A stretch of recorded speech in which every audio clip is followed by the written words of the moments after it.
الراجل اللي يتصيد لك الاخطاء ما يبقاش راجل.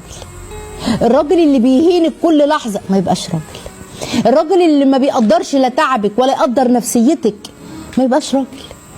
الراجل اللي بيمحي شخصيتك ويمحي شخصيه زوجته بحجه انه راجل ما يبقاش راجل. فقد ثقه اصلا.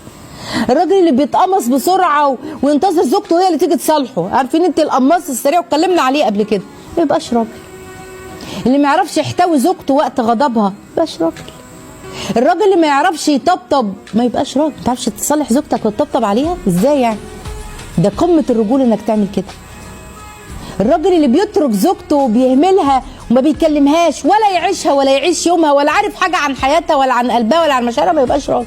الراجل اللي بيعامل زوجته على انها فقط معون للخلفه، بيتقال كده والله انا سمعت واحد قال لزوجته كده بس معون لخلفه العيال وخلاص، او دي وظيفتها. مش فاهم يعني ايه انثى، مش فاهم، ما يبقاش راجل.